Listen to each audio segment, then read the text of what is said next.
now the next topic is occurrence of metals. तो we all know metals are very important for us, ठीक है.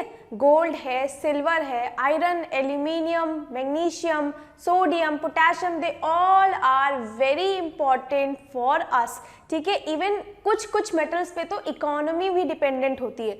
जैसे कि जितने भी आपकी कंट्रीज हैं हम उसको डिस्टिंग्विश करते हैं based upon the haematite ore. Haematite ore मतलब होता है आपका आयरन की अवेलेबिलिटी कितनी है. जिस कंट्री पे जितना ज्यादा आयरन अवेलेबल होगा वो उतना ही ज्यादा आपका डेवलप्ड कंट्री कहलाता है. क्यों? क्योंकि iron is a main building block for any country. कोई भी डेवलपमेंट जो है वो बिना आयरन के नहीं हो सकती है. बड़े से बड़े ब्रिज, बड़े से बड़े टावर, बड़े से बड़े घर को बनाने के लिए आयरन आपका यूज होता है, ठीक है. सिमिलरली हमारा गोल्ड एंड सिल्वर, आपने देखा ही होगा जब भी आपका शेयर मार्केट ऊपर नीचे होता है तो गोल्ड के सिल्वर के प्राइस आपके हाई होते हैं, लो होते हैं. तो gold and silver is also a very important part of our economy. And what is a gold and silver? It is basically a metal, ठीक है. तो ये तो हमें पता है कि हमारे लिए मेटल्स बहुत ही इंपॉर्टेंट है, हमारी डेवलपमेंट के लिए बहुत ही इंपॉर्टेंट है. But how do we ensure their constant supply? क्योंकि we all know that metal is very important for the development of any country. And अगर इसका सप्लाई रुक जाए तो फिर उस कंट्री की डेवलपमेंट भी रुक सकती है. तो इसीलिए सबसे पहले तो हमें यही पता होना चाहिए कि ये मेटल्स आते कहाँ से हैं, ठीक है, यानी कि इनका अकरेंस क्या है. तो सबसे पहले हमें वो चीज़ पता होनी चाहिए. दूसरी बात, कैसे हम उसको एक्सट्रैक्ट करें, and then how do we convert those metals into our usable form, जिसको हम यूज कर सके उस फॉर्म में कैसे कन्वर्ट करना है.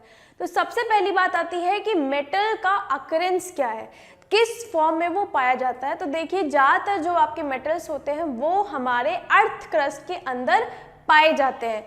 जिस कंट्री में जितने ज़्यादा आपके मेटल्स प्रेजेंट होंगे वो उतना ही ज़्यादा डेवलप्ड माना जाता है. एंड जिस कंट्री में इन सब की कमी है वो उतना ही लो डेवलप्ड है, ठीक है. जैसे कि आपका कोई कंट्री बहुत ही ज़्यादा रिच है गोल्ड एंड सिल्वर के मिनरल्स में, तो वो कंट्री ज़्यादा डेवलप होगी किसी और कंट्री के मुकाबले. क्यों? क्योंकि उसके पास सोने और चांदी का ज़्यादा सोर्स अवेलेबल है, ठीक है. जैसे कि आपकी दुबई है, दुबई के पास कुछ भी नहीं है बट उसके पास कच्चे तेल का सोर्स है, दैट इज पेट्रोल का सोर्स है. And that is why it is a very rich country. उसके पास कुछ भी नहीं है इसके अलावा सिवाय तेल बेचने के अलावा. तो वो दूसरे देशों को पेट्रोल बेचते हैं और उसके बदले खूब सारा पैसा लेते हैं. That is why it is one of the most developed country and most rich country.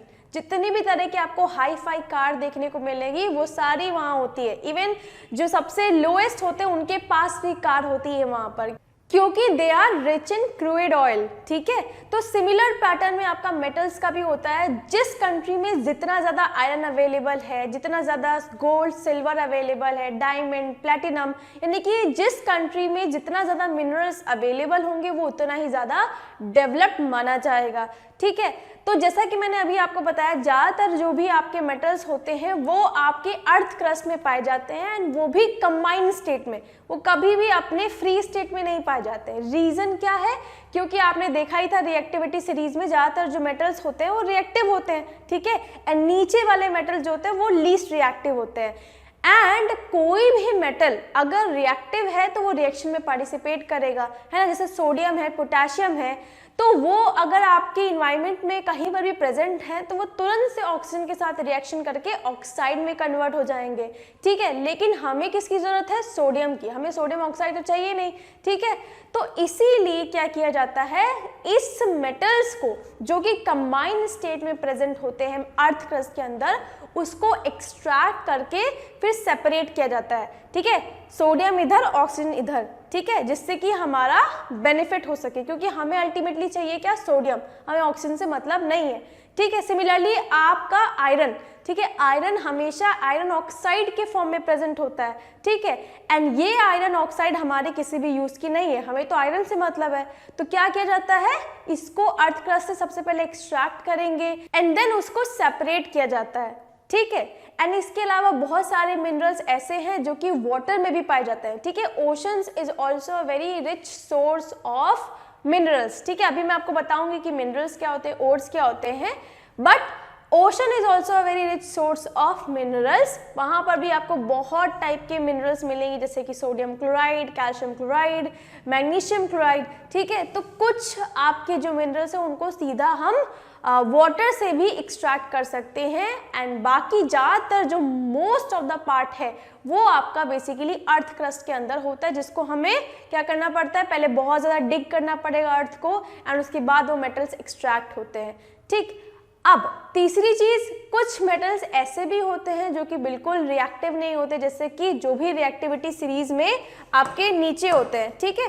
Reactivity series में आपका सिल्वर एंड गोल्ड जो है वो नीचे पाया जाता है ना, तो ये जो सिल्वर एंड गोल्ड है इसको अगर हम अर्थ में बहुत ज़्यादा नीचे डिग करेंगे, अगर हम इसको एक्सट्रैक्ट करेंगे तो ये अपने कंबाइंड स्टेट में नहीं प्रेजेंट होगा, ये हमेशा आपका एज अ मेटल, ठीक है, अपने एलिमेंटल फॉर्म में प्रेजेंट होगा, दैट इज सिल्वर या गोल्ड के फॉर्म में वो प्रेजेंट होगा। तो इस तरह के एलिमेंट्स जो कि आपके अर्थ के अंदर एज इट इज प्रेजेंट होते हैं उसको हम नेटिव एलिमेंट बोलते हैं, ठीक है। एंड इस तरह के स्टेट को जहां पर वो किसी भी कंबाइंड फॉर्म में नहीं प्रेजेंट है उसको कहा जाता है नेटिव स्टेट, ठीक है। अभी हम एक एक करके इस पर आएंगे, तब आपको और भी ज्यादा क्लियर होगा, ये तो जस्ट इंट्रोडक्शन। ओके स्टूडेंट्स, तो देखिए most of the element specially metals occur in nature in combined state. तो हमारे नेचर में जितने भी मेटल्स है वो ज़्यादातर कंबाइंड स्टेट में होते हैं, क्योंकि हमारे नेचर में बहुत सारा ऑक्सीजन प्रेजेंट है, बहुत सारा कार्बन डाइऑक्साइड प्रेजेंट है, nitrogen dioxide, sulphur dioxide, various types of gases are present, and whenever any metal reacts with this gases they will form compounds, okay. इसीलिए वो हमेशा कंबाइंड स्टेट में प्रेजेंट होते हैं, अगर हमें उसमें से मेटल चाहिए तो उसको सेपरेट करना होगा, ठीक। Next, all metals with high reactivity. तो रिएक्टिविटी सीरीज में जैसे कि सोडियम है, पोटेशियम है, ठीक है, मैग्नीशियम, एल्यूमिनियम, जिंक, आयरन, ये सारे आपके कैसे हैं, रिएक्टिव मेटल्स हैं, एंड रिएक्टिव होने की वजह से हमेशा कंबाइंड स्टेट में ही अर्थ क्रस्ट में प्रेजेंट होते हैं, ठीक। जैसे ये आपका अर्थ क्रस्ट है तो इसमें ये सारे मेटल अपने कंबाइंड स्टेट में, जैसे कि कॉपर ऑक्साइड है, फेरिक ऑक्साइड है, Fe2O3, ठीक है, एल्यूमिनियम ऑक्साइड, ज़्यादातर जो मेटल्स होते हैं वो ऑक्सीजन के साथ कंबाइन होते हैं, लेकिन ऐसा कंपल्शन नहीं है, आपका कार्बोनेट के फॉर्म में भी मिनरल्स मिलते हैं, ठीक है। जैसे कि कैल्शियम है वो कार्बोनेट के फॉर्म में मिलता है, कैल्शियम कार्बोनेट, ठीक है, तो हम उससे कैल्शियम को एक्सट्रैक्ट कर सकते हैं, ठीक है। देन क्लोराइड के फॉर्म में भी अवेलेबल होते हैं, जैसे magnesium chloride, aluminium chloride, no aluminium chloride नहीं, then potassium chloride, sodium chloride, ठीक है, तो क्लोराइड्स के फॉर्म में भी अवेलेबल होते हैं। देन आपका सल्फाइड के फॉर्म में भी अवेलेबल होते हैं। तो ऐसा जरूरी नहीं कि केवल ऑक्सीजन, बट क्योंकि ऑक्सीजन जो होता है वो बहुत ज़्यादा अबंडेंस में पाया जाता है, आपको पता ही होगा most abundant non metal is oxygen, 50% में होता है वो एटमॉस्फेयर में, तो ज़्यादातर मेटल्स उसी के साथ कंबाइन होते हैं, ठीक है, बट ऐसा हमेशा नहीं है। Elements can also be found in their chloride, sulphide, carbonate and oxide form, okay students. Next देखिए, all metals with high reactivity always found in combined state, they are found in their, देखो आ गया ना, oxide, chloride, carbonate, sulphide form in earth crust, earth crust के अंदर इन type के forms में वो प्रेजेंट होते हैं, ठीक है। Next, only few unreactive metals जो कि आपके रिएक्टिविटी सीरीज में सबसे नीचे होंगे वही आपके फ्री स्टेट में पाए जाते हैं, यानी कि वो किसी भी ऑक्साइड, सल्फाइड, क्लोराइड के फॉर्म में नहीं प्रेजेंट होंगे, अपने फ्री फॉर्म में प्रेजेंट होंगे, जैसे कि आपका copper, silver, gold and platinum. तो ये आपके जो भी मेटल्स हैं वो हमेशा आपके फ्री स्टेट में पाए जाते हैं। अच्छा, एक और चीज, ये जो आपको स्टार्टिंग के दो दिखाई दे रहे हैं, copper and silver, it can exist in elemental form and it can exist in combined form, यानी कि ये हमारे अर्थ क्रस्ट में एलिमेंटल फॉर्म में भी पाए जाते हैं एंड कंबाइंड फॉर्म में भी पाए जाते हैं, क्योंकि ये एकदम रिएक्टिव नहीं होते, थोड़े से रिएक्टिव तो होते ही हैं। ये बात है कि बाकी सारे मेटल्स के कंपेयर में थोड़ा कम रिएक्शन में पार्टिसिपेट करते हैं, लेकिन ये नहीं है कि बिल्कुल ही नहीं करते हैं, ठीक है। तो इनको हमने देखा है, कॉपर एंड सिल्वर को, कि ये आपका फ्री स्टेट में भी पाए जा सकते हैं एंड कंबाइंड स्टेट में भी। वो आपके लक के ऊपर है कि आपको क्या मिल रहा है, कॉपर ऑक्साइड मिल रहा है कि केवल कॉपर, सिल्वर सल्फाइड मिल रहा है कि केवल सिल्वर मिल रहा है। ओके स्टूडेंट्स, सो नेक्स्ट देखिए, so now next is minerals. तो देखिए मिनरल्स का मतलब है मेटल्स जो कि हमारे अर्थ क्रस्ट में प्रेजेंट है कंबाइंड स्टेट में with some other earthly particles. Earth के अंदर केवल मेटल्स तो होते ही नहीं, अर्थ के अंदर तो बहुत कुछ हो सकता है। अर्थ के अंदर पत्थर हो सकते हैं, माइका हो सकता है, लाइमस्टोन हो सकता है, ठीक है, सॉइल हो सकता है। तो मिनरल मतलब होता है metals in their combined state along with other earthly particles, ठीक है, या कहिए अर्थ के जो भी दूसरे चीजें हैं उनके साथ वो कंबाइंड फॉर्म में एग्जिस्ट कर रहे हैं, ठीक है। तो जब भी हम मेटल को एक्सट्रैक्ट करते हैं तो हमें उसका केवल ऑक्साइड नहीं मिलता है, वो हमेशा कई सारी अर्थली इम्प्योरिटीज के साथ हम उसको एक्सट्रैक्ट करते हैं, ठीक है। जैसे कि रॉक्स के साथ वो कंबाइंड फॉर्म में प्रेजेंट है, ठीक है, जैसे कि ये आपका रॉक है, बहुत बड़े बड़े से रॉक है, उसके अंदर आपका आयरन का ऑक्साइड प्रेजेंट है इस तरीके से पैचेस में, ठीक है। तो हम क्या करेंगे, इस पूरे रॉक को लेकर चले जाएंगे आपका इंडस्ट्रीज में एंड तब वहां जाकर हम उसे सेपरेट करेंगे, ठीक है। तो इसी को कहा जाता है मिनरल्स, ठीक है। मिनरल मतलब मेटल्स अपने कंबाइंड स्टेट में या फ्री स्टेट में प्रेजेंट है, जिस भी फॉर्म में प्रेजेंट है, along with some earthly particles, जैसे कि लाइमस्टोन के साथ वो आपका प्रेजेंट है, या किसी भी सॉइल, किसी भी रॉक के साथ, या माइका, बहुत सारी जो भी चीज़ें अर्थ के अंदर प्रेजेंट होती हैं उनके साथ वो आपका अब मिक्स होकर प्रेजेंट है अर्थ के क्रस्ट के अंदर, तो उसको हम कहते हैं मिनरल्स, ठीक है। ज़रूरी नहीं है कि मिनरल्स में आपका मेटल का कंसंट्रेशन ज़्यादा हो, जैसे कि हो सकता है बहुत बड़ा सा पत्थर है, उसमें केवल छोटे छोटे से पैचेस प्रेजेंट हैं जिसमें आपका बहुत ही कम मेटल प्रेजेंट होगा, ठीक है।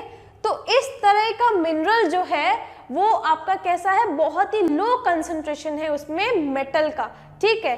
एंड आपके कुछ कुछ ऐसे भी मिनरल हो सकते हैं जिसमें बहुत सारा कंसंट्रेशन हो, जैसे कि आपका कोई लाइमस्टोन की रॉक है जिसमें आपका बहुत सारा मेटल उसमें प्रेजेंट है अपने कंबाइंड स्टेट में, जैसे कि ये आयरन का ऑक्साइड प्रेजेंट है इसमें Fe2O3, ये लाइमस्टोन की रॉक में वो चिपका हुआ है, ठीक है। तो इसमें बहुत सारा कंसंट्रेशन है, तो ये वाला भी मिनरल है, ये वाला भी मिनरल है। लेकिन अब अगर हम बात करें ओर की, तो ओर मतलब होगा कि वो मिनरल जिसमें से हम मेटल को एक्सट्रैक्ट कर सकते हैं प्रॉफिटेबली एंड कन्वीनियंटली। जैसे कि ये देखो, इसमें केवल आपको 2 ग्राम, ज़्यादा से ज़्यादा 2 ग्राम मेटल मिलेगा, ठीक है। तो इसको एक्सट्रैक्ट करना, सोचो हम इतना ज़मीन के अंदर डिग करें एंड देन उसको फिर इंडस्ट्रीज़ में लेकर जाएं, वहाँ पर उसकी साफ़ सफाई करें, सेपरेट करें, रिफाइन करें, और उसके बाद हमें केवल 2 ग्राम मेटल मिले, तो क्या वो हमारा फ़ायदे का है? 2 ग्राम मेटल की कीमत मान लीजिए 100 रुपये है, ठीक है, एंड हमने मेहनत करी है 1000 रुपये की, तो क्या ये हमारे लिए प्रॉफिटेबल है? नहीं है, ठीक है। तो इस तरह के मिनरल जिसमें से हम मेटल को कन्वीनियंटली एंड प्रॉफिटेबली निकाल सकते हैं उसी को कहा जाता है ओर, ठीक है। तो मिनरल्स एंड ओर का आपको कॉन्सेप्ट बहुत ही क्लियर होना चाहिए, ठीक। मिनरल्स मतलब होता है वो कोई भी आपका सब्सटेंस जिसके अंदर आपका मेटल पाया जा रहा है, ठीक है, वो कोई भी सब्सटेंस जिसमें मेटल पाया जा रहा है, भले ही कम क्वांटिटी में पाया जाए या ज़्यादा क्वांटिटी में पाया जाए। एंड ओर का मतलब है वो मिनरल्स जिसमें से हम मेटल को एक्सट्रैक्ट कर सकते हैं कन्वीनियंटली एंड प्रॉफिटेबली, ठीक है, उसको कहा जाएगा ओर।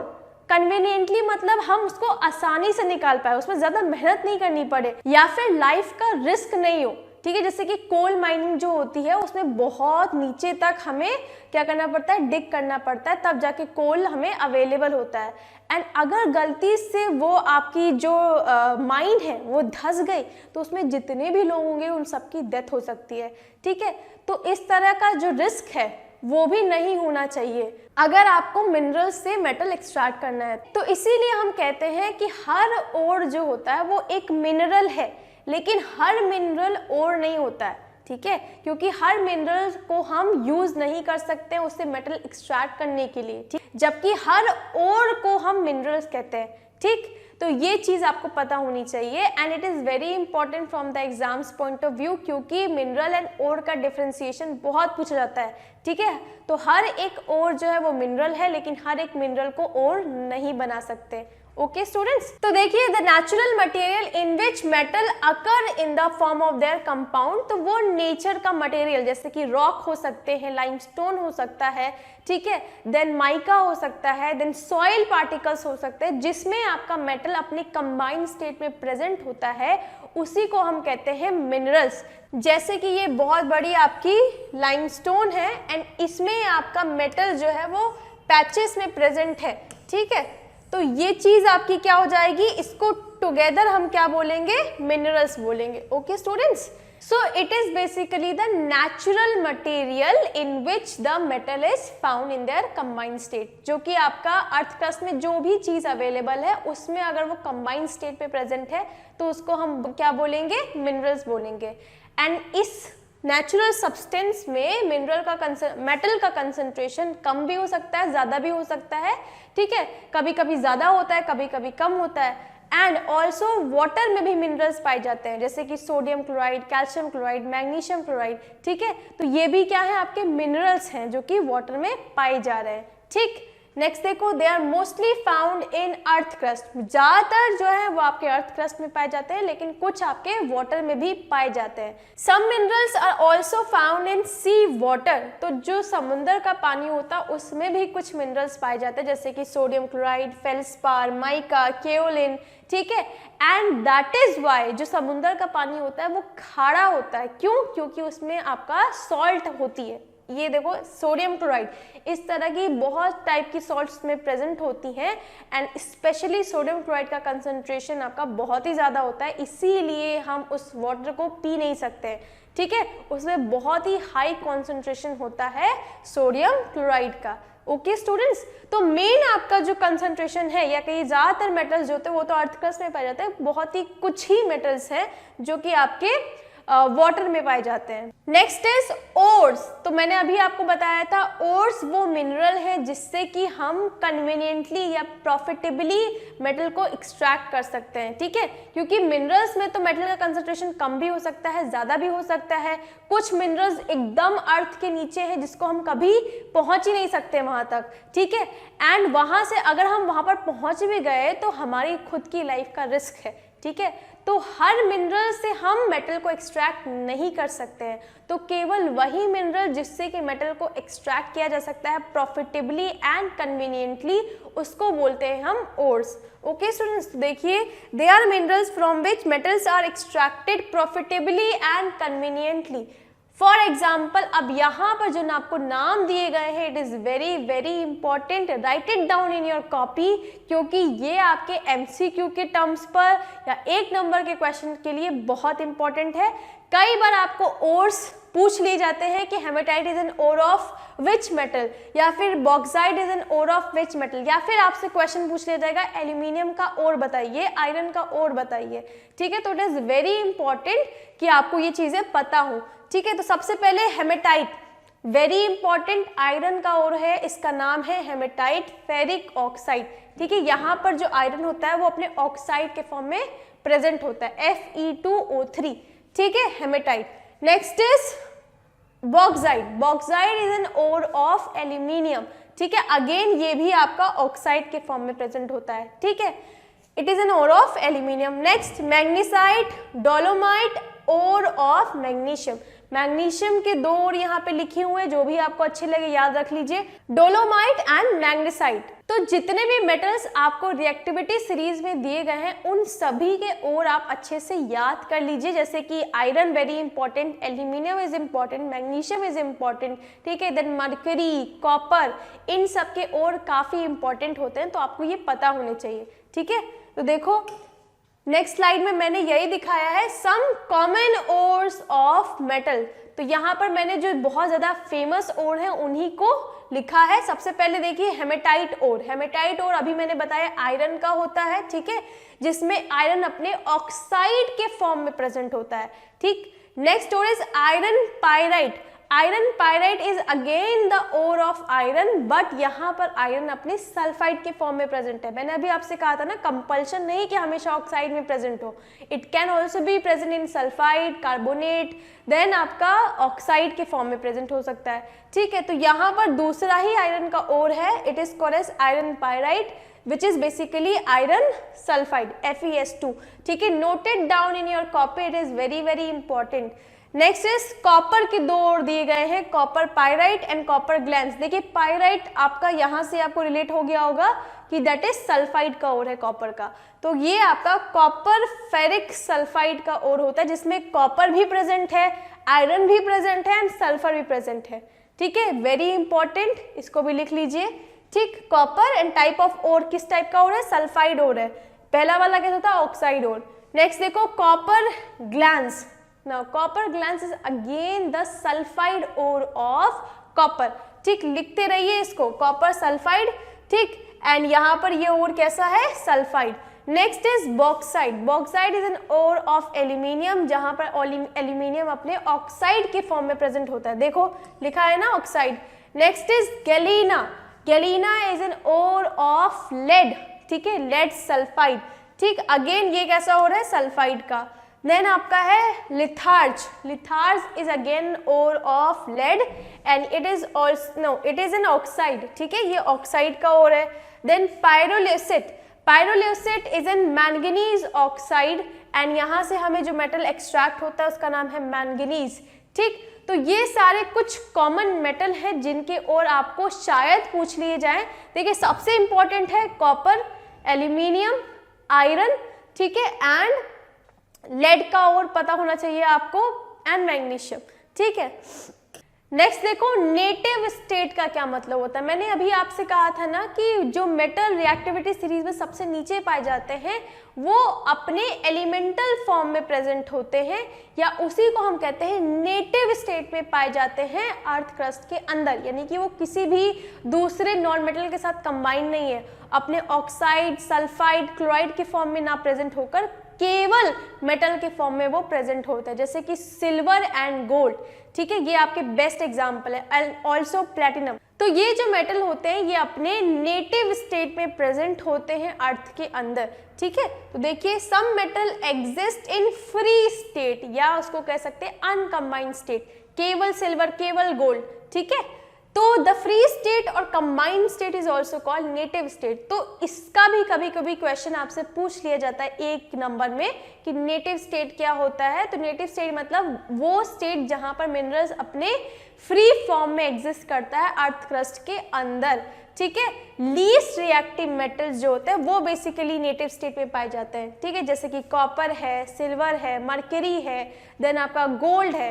ठीक है, कॉपर तो एग्जिस्ट कर सकता है दोनों ही फॉर्म में, मैंने आपको बताया copper, silver, mercury, they can exist either in their free form और either in their combined state. ठीक है, but gold because it is least reactive तो हमेशा अपने नेटिव स्टेट पे पाया जाता है। ठीक है, वो कभी भी कंबाइंड स्टेट में नहीं पाया जाएगा। तो देखिए एग्जांपल्स में gold, silver, copper, platinum, bismuth are found in the free state due to their low reactivity. तो जो जितना ज़्यादा रिएक्टिविटी सीरीज में नीचे होगा, ठीक है, वो हमेशा फ्री स्टेट में पाया जा सकता है। हमेशा नहीं, ज़रूरी नहीं है, कंपल्शन नहीं है। जैसे कि मैंने बताया आपको silver, copper and mercury they can found in combined state as well as in their free state. तो ये आपका कंपल्शन नहीं है।